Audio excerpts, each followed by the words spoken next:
Do I need it? No. Does it feel really good? Yes. But if I get addicted to it, I'm going to have to... It's no secret that the internet is full of stupid people saying stupid things. Hello there! Or hello comment section, more like, format of the show, Kevin writes it, I read it, let's go. This is especially true when it comes to things like health and fitness, because that's an area where people are particularly desperate for shortcuts, easy answers, and quick fixes. There's a correlation, I see, between people who talk about all of these fitness things, and I'm not talking about influencers and stuff, people who actually make a living off it, but just regular people, and the amount they talk about fitness and diet and all of this stuff, there does seem to be an inverse correlation between, how overweight someone is and the amount they talk, a correlation, sorry, not an inverse correlation, and a correlation between how much they talk about health and fitness and how overweight they are. Because, I don't know, people I know who don't talk about health and fitness and just quietly get on with it, they tend to be the ones who are actually fit and healthy and eating right.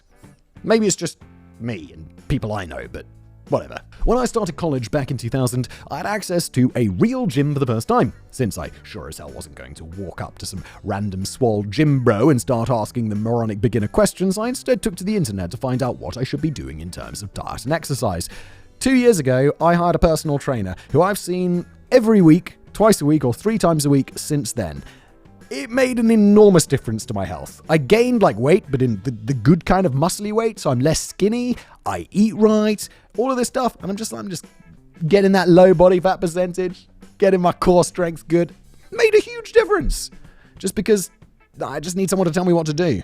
Do a flip! Have you ever searched for something on the internet, and then for the next week, all you're seeing is it advertised to you? Like, oh, for God's sake, I don't want it. I don't even know why I looked at this. It's stop following me around advert. It's creepy. Well, look, that ain't a coincidence. That's called tracking, and that's where today's sponsor, Surfshark VPN, comes in. They stop all of that shit. It keeps your online activity private, even on sketchy public Wi-Fi. You go into that coffee shop and it's free Wi-Fi. You're like, no password, no security, no nothing. Well, you've got security if you're using Surfshark. And if you don't, well, that's on you. You're going to get into trouble. Not guaranteed, but with Surfshark, you're guaranteed not to get into trouble. It encrypts your data so hard that it just can't be unencrypted. It works on unlimited devices, and you don't have to pick between your phone, your laptop, your smart TV, whatever. Plus, there's Surfshark's Clean Web, which blocks ads, malware, and trackers before they load, so you're safe, you're not annoyed, you're having a great time online. Go to surfshark.com/blaze or use the code BLAZE at checkout to get 4 extra months of Surfshark VPN. That's surfshark.com/blaze, and now back to today's episode. As you might suspect, I found a lot of horrible information, but the internet was a very different place back then. There weren't people promising that if I signed up for their exclusive course, that in just 30 days I'd lose 50 pounds. That's 25 kilos. In 30 days? What, you cutting a leg off? I'm invincible! How about you? Bench press triple my body weight and be able to suck my own... The dream! Nobody was trying to sell me anything either, at least not directly. Everyone was saying that you shouldn't take creatine, but they didn't have their own personal supplement brand or even affiliate links to buy the products that they recommended. Wow, that was different in the past. I tried creatine on the recommendation of my trainer, made me very nauseous, and he was try this other creatine, tried that as well, made me nauseous, so I just don't do creatine. I try and eat a lot of protein, but that's about all I do supplement-wise. It wasn't about making money, it was about helping people improve their lives. As such, the reason that so much of the information was horrible wasn't because people were trying to scam you out of money, it's just because they were idiots with bad advice that they genuinely believed. It was mostly a combination of misunderstood science and extremely outdated folk wisdom, but at least the people involved with it meant well. And yet, despite us having 25 more years of medical knowledge on the books, the information related to health on the internet has only gotten worse. What's great, though, now is you can just ask ChatGPT. And ChatGPT doesn't have any affiliate links. ChatGPT doesn't have, it won't tell you bullshit. It will. It'll make stuff up. But it doesn't have some sort of secret hidden agenda as far as we know. It probably doesn't have a secret hidden agenda regarding your health. If it's got a secret hidden agenda, it's take over the world. Crush China! Must have gotten a call from China.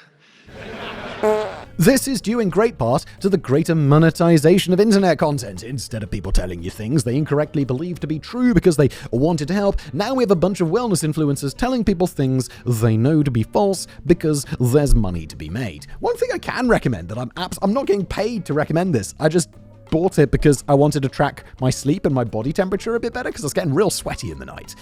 It's one of these Aura rings. Very expensive for what it is, but it's just this ring that it's like an Apple Watch.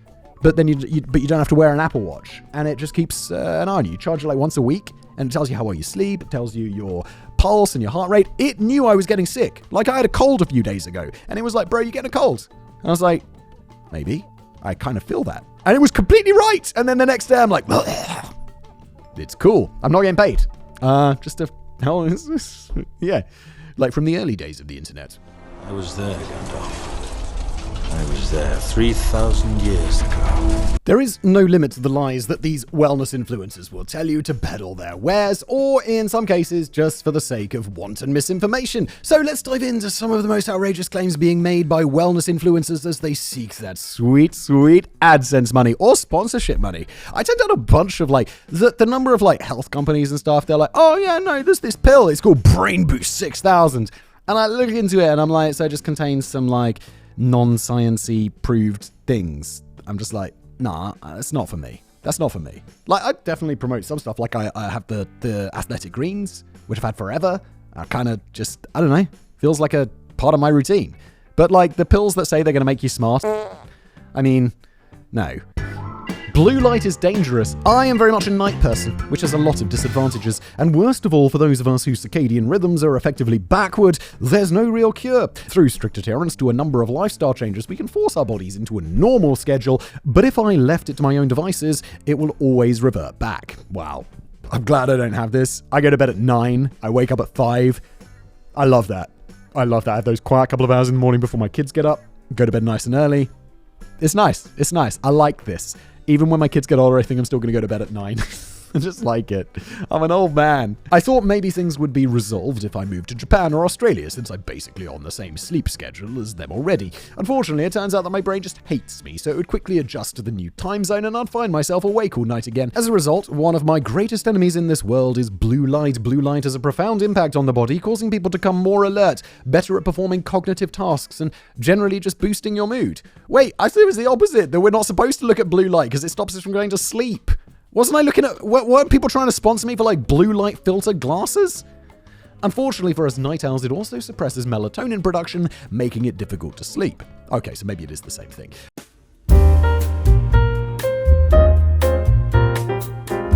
When summer comes around and the sun starts rising at 4 a.m, if I can't force myself to sleep before the sun peaks out of the horizon, the blue light can make it impossible to sleep until I literally pass out from exhaustion. But for all the things blue light does, do you know what it doesn't do? Well, it's your skin or your eyesight. There are a lot of very real concerns stemming from the amount of time people spend looking at screens. People are worried about the effects it has on attention span and focus, on mental health issues, and of course, there are concerns about the general brain-rotting effect that watching inane garbage can have on the viewer. Not this though. You're doing the right thing by watching this. Don't stop watching, keep watching. Don't take your eyes off that fucking screen. Look at me.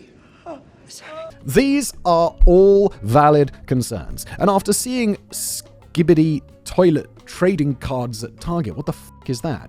I have decided I don't want to live in such a stupid timeline anymore. The toilets are the bad guys, Simon. What are you talking about, Kevster? What have I missed? Of course, those aren't concerns that you can easily monetize. Instead of addressing the real issue that excessive screen time can cause, people instead began advertising products to address the imaginary problems that you cause. You see, blue light is the visible light that is closest to ultraviolet light, so obviously it must be incredibly dangerous. No, the reason... No! It's in the visible spectrum. This is different. It will ruin your skin. It'll destroy your retinas. It'll cause cancer. There's even totally credible and not misrepresented science to back up those statements too. Is there though, Kevin? Much like aspartame was shown to maybe cause cancer in a breed of rats that are 90% guaranteed to get cancer anyway when they were given a dose larger than any human would reasonably or even unreasonably consume, lab experiments using ungodly amounts of blue light were shown to have potential negative effects on mice or isolated retinal cells. Luckily, you can now purchase blue light glasses that will protect your eyes from the harmful blue light emitted from your screens. Not from this YouTube creator though, because I'm like, that seems like bullshit, guys. That seems like, I don't want your money. Why would he purchase these glasses instead of just turning on the blue light filter that basically every modern device has built into it, you ask? Well, shut up, that's why. Or just, I don't know. I like the last thing I do before, maybe I'm just special, but I'll be looking at my phone. I'll be like, interesting, some emails. I'll deal with those tomorrow. I put the phone down, I go to fucking sleep like a normal person. In case you haven't noticed, I'm weird. I'm a weirdo. One of the most popular streamers on YouTube, Valkyrie, is that I've heard of this, but I didn't realize that's how you spelt it. Even got in on the action. On October 21st, 2021, she announced the launch of her new line of skincare cosmetics called RFLCT, which I assume means reflect. I don't know why she hates Val so much, but as a fellow YouTuber and the creator of a now-defunct channel called Explored, XPLRD, it just immediately reminded me of this. I'm sure Simon could shed some insight on the topic. I don't know, I just thought it was a cool name. Leave me alone, Kevin. Anyway, Valkyrie and her company claim that blue light causes wrinkles and acne, which is a fantastic claim to make because of how difficult it is to prove. Everyone's face is going to get wrinkly eventually, except for this guy. Use my Foreo. I do use that thing that electrocutes your face every day. It does get rid of those lines, I swear. I mean, it's a study size of 1, but they also have this stuff that backs it up. And then I was using it, and I've just used that stuff for years now, and I do feel that it makes my skin nicer. Everyone's face is going to get wrinkly eventually, and there are so many variables involved that it's basically impossible to prove that something wasn't a contributing factor. Of course, the disclaimers did all say that blue light was only potentially harmful, but people were still outraged over what was seen as an obvious scam. On October 30th, just 9 days after the product launch, Reflect was officially shut down forever. Holy shit. As a side note, why are people so insistent on fighting wrinkles? I get that aging sucks, but is it really that bad to have wrinkles around your eyes? I don't know. Just like, I like being young. I'm an old man inside. I don't know why I give a shit, but I don't know. I don't know why I care, Kevin. I'm having a crisis now. God forbid anyone be able to tell you at a glance that I've spent most of the past 40 years smiling. Anyway, even if blue light was definitively bad for you, it's worth noting that the screens we look at all day produce an effectively negligible amount of light. Your average screen tops out at about 50 lux, the unit of measurement for illuminance. With a really big LCD TV, it can be about 125 lux. By contrast, a cloudy day will be 1,000 to 10,000 lux outside, and a sunny day could top 100,000 lux. Yeah, I guess I don't know why I'm surprised at this. The sun is really bright. It's the sun. This means that if blue light really was dangerous, the solution wouldn't be to buy special cosmetics and glasses to wear while you're playing Raid Shadow Legends. It would be to block out the sun, Mr. Burn style, to stay indoors with your screens and artificial lighting. Yeah, agreed. Alkaline water is better for you. Oh god, Gwyneth Paltrow, I already see her name. Ugh. I'd like to thank Gwyneth Paltrow for her existence. You don't have to, Kevin. Why would you do that? You don't need to. Don't get me wrong. Everything she does is fucking horrible, and she is nothing more than a snake oil salesman peddling useless or potentially harmful garbage, some of which smells like a vagina. Allegedly. I mean, she did make the candle that smells like a vagina, but the peddling useless and potentially harmful garbage, Kevin's opinion, my opinion, but they are merely that, opinions. But while researching the topic, I found that Gwyneth said quite positively the stupidest thing that I have ever heard. Let's go. Back in 2019, she was hired to be the face of Flow, a brand of alkaline spring water. During the advertisement, she described her morning routine as having a glass of alkaline water with a spritz of lemon. You know what I have? Coffee like a normal person, Gwyneth. As much as I'd love to explain to her how counterproductive this was and that her water was no longer alkaline since lemon is notoriously among the most acidic foods humans consume, I didn't even think about that, but it's true. She wouldn't listen to me anyway. There are DIY blogs and videos everywhere telling people that they can make alkaline water at home by adding lemon to it, because lemon is alkalizing. Now you're just being dumb. The last part of that statement is sort of true, though it doesn't mean what they think. Wait, hang on a minute. If a lemon is acidic and you add it to water, it's going to make it more acidic, no? Wait, am I the dumb one? Hang on. Lemon juice creates alkaline byproducts after it's metabolized. Oh, okay, so you got to eat it first. But that just means it makes your pee more alkaline. It's still nice and acidic while it's in your stomach. Regardless, it's not just Gwyneth shilling alkaline water. This absolutely insane industry has grown to over $1 billion in sales, and wellness influencers can't get enough of this shit. Does it actually do anything? I've never even heard of alkaline water. How's this $1 billion industry? Why has no one approached me about pushing alkaline water? They tell you that they need alkaline water to lower acid levels in your blood and to detox your body. Detoxing your body is not a thing. Saunas do not detox your body. Man, the number of conversations I have with allegedly smart people who are into saunas because they feel like when they're sweating, they're detoxing is insane. It's really crazy. I think people just love sitting in a hot room for no reason. And they're like, oh no, it's healthy, it's healthy. Go for a walk. Christ. Daddy, chill. Which is absolutely not a thing, but I sadly couldn't fit detox cleanses into this episode.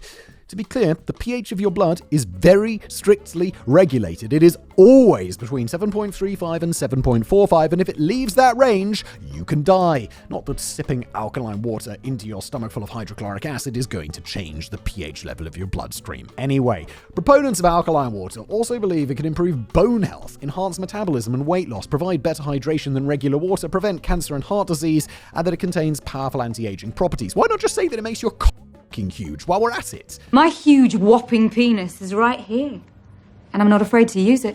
And almost none of that is true, or at the very least, it's unverified. So literally you could say it makes your huge in that same sentence, and it would be like, yeah, it's not true, or just definitely not verified. Nonsense, dude. Alkaline water is just water with pH of 8 or 9, thanks to the addition of minerals like calcium or magnesium. Given what makes it alkaline, it's not surprising that the only potential benefit backed by any amount of research is the potential for it to help prevent bone loss for postmenopausal women with osteoporosis. So, great for everyone then.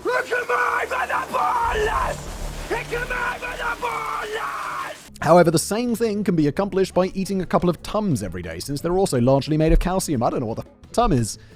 But, I mean, if I was a postmenopausal osteoporosis sufferer, then great, I'll keep that in mind for when I become a postmenopausal osteoporosis sufferer. There is also a 2020 study that showed some anti-aging effects on the DNA of mice. While mice are useful for early testing, humans are not rodents. There are plenty of things that proved experimentally true in mice that were then false in humans. That doesn't mean this won't necessarily be true as well, but it's highly disingenuous to market products as if there is any evidence that such a claim is true.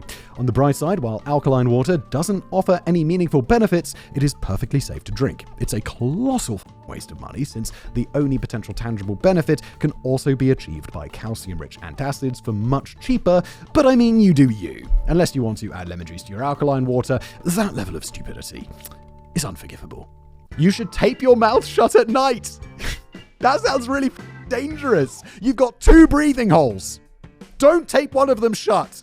I guess you've got 3 breathing holes, but you get what I mean. You don't. No. Sleep is awesome. It's the one time of day where you can forget about all your worries and travel to a magical, nightmarish land full of completely imaginary worries that make no logical sense, but may feel completely real in the moment. It's an excellent description of dreams, Kevin. But for many people, sleep comes with one very unwanted side effect: snoring. Usually snoring isn't an issue for the person sleeping, just for those around them, though a couple of times when I was sick, I definitely snored so loud it woke me up. The only experience I have with this is my wife snored when she was pregnant, and it was so loud. I was wearing earplugs, and then she was not pregnant. I mean, you know, after having a kid, as you do, and she just stopped snoring, and I'm like, it's great, perfect. And according to her, I don't snore either, so that's great. My dad snores like a beast. I remember being a kid, and I'd just be like, I'd go to pee in the night, and my dad's bedroom, my parents' bedroom was on the other side of the house, and I just hear, I'm like, holy shit, how's it so loud?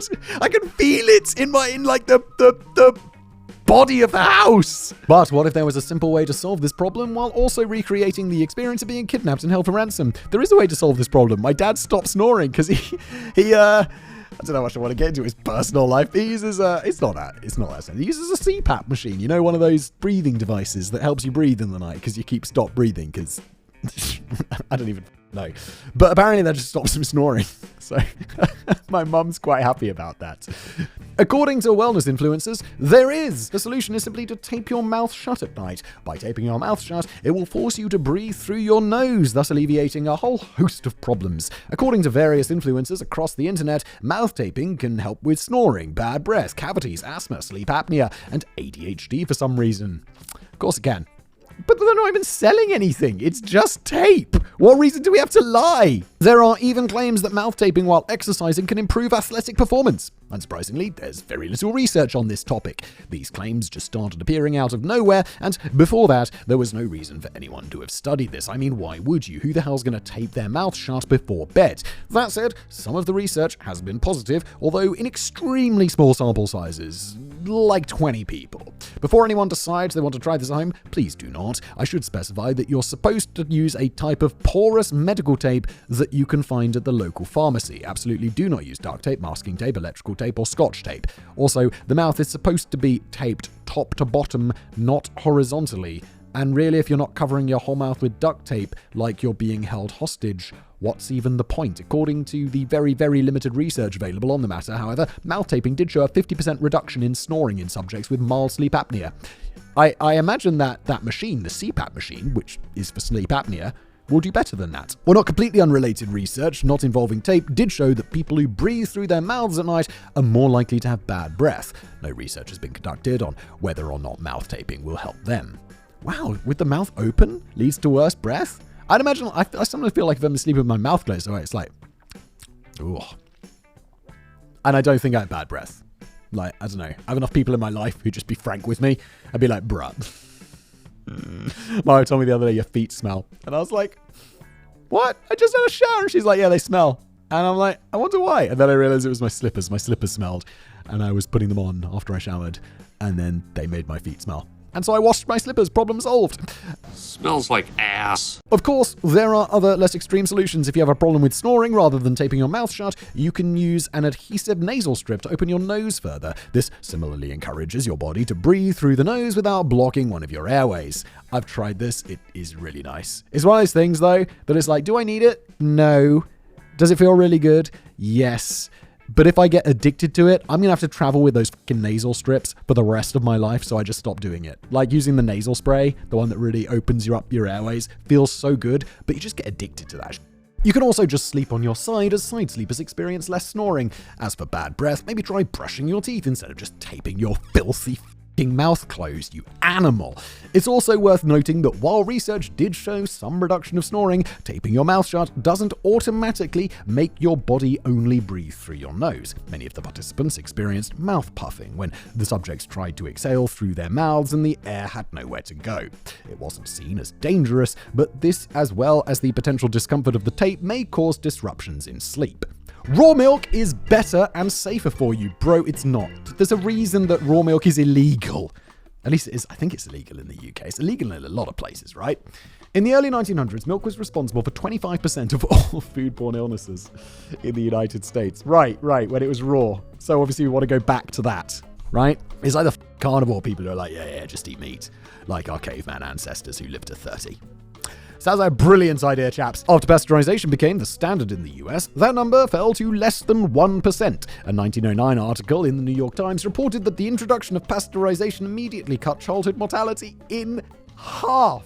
Don't want to believe some liberal rag like the New York Times? Well, you could just look at milk then. Bacteria like Salmonella and Listeria are visible with a 1000x microscope, which you can buy online for like $40. The science of pasteurization is better for public health should be undeniable, and yet wellness influencers have begun calling this into question and advocating for people to buy raw milk instead. I'm not even sure why this is happening, since most of the people involved don't actually have a financial stake in the matter. Same with the bloody tape people. Medical tape, you just buy it at the pharmacy. Why are they doing this? A lot of people just really fucking hate science, I guess. Their first argument is that pasteurization is a myth. It really isn't, I promise. I mean, obviously pasteurization exists, so it's not a myth in the same way that Santa Claus is, but they claim that pasteurization is actually less healthy for you. The majority of these people all point, this is like people who are like, oh yeah, don't microwave food. I think there's some very specific instances where microwaves do eliminate some nutrients in food. I could be mistaken there, though. But for the most part, microwave is completely fine. Microwave away.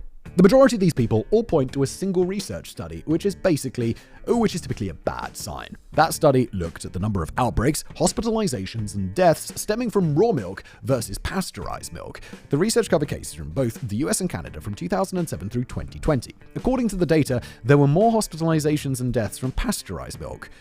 If you haven't accounted for the number of, people who are drinking each, you're just like, yeah, more people are hospitalized for pasteurized milk. It was because everyone drinks pasteurized milk and 4 people don't.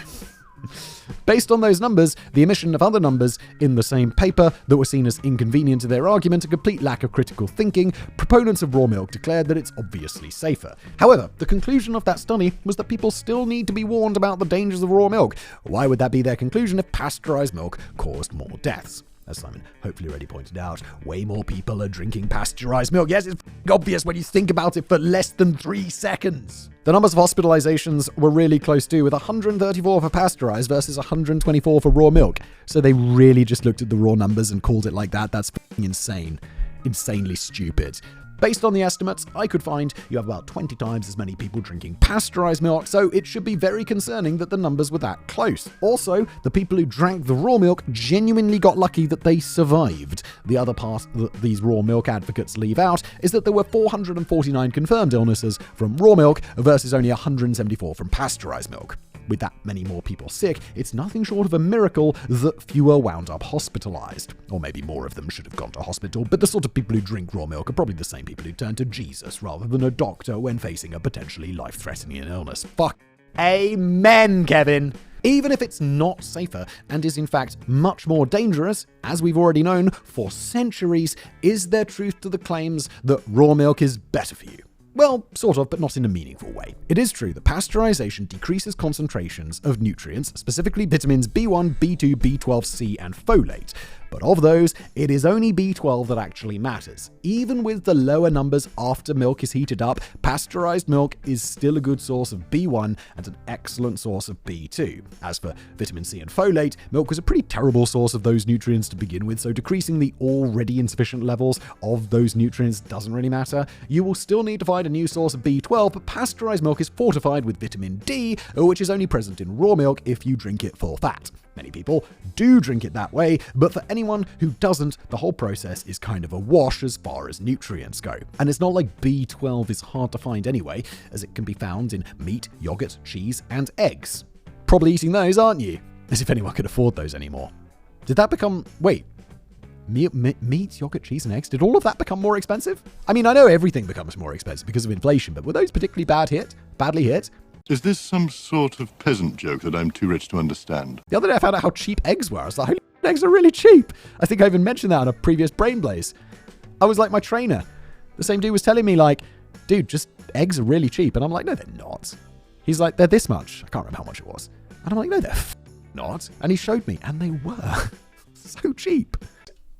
Fascinating tangent, Simon. Let's carry on. So based on all the data, including over 160 years of people around the world who suddenly stopped dying from dairy products thanks to pasteurization, it is safe to say that raw milk is emphatically not better for you than pasteurized. It is dramatically more dangerous no matter how hygienic your farm is, and there is virtually no meaningful difference in nutrition. Of course, there is one claim about raw milk that I'm unable to refute. People who advocate for it say that it tastes better. Unless I wants to start paying me premium American health insurance, there's no way I'm drinking raw milk to test whether or not that's true, dude. No, just don't do it. I guess we'll just have to take their word for it. It does make me wish more people would have humorous epitaphs, though, like Mel Blanc's epitaph that says, "That's all, folks," or Baron's the Bold's epitaph reading, "Kobolds are harmless." I have no idea who these people are. I'd love to see some wellness influencer who died at 30 thanks to their own poor life choices have written on their headstone, "Raw milk is delicious." People are so stupid. That's the end of the episode. Thanks for being here.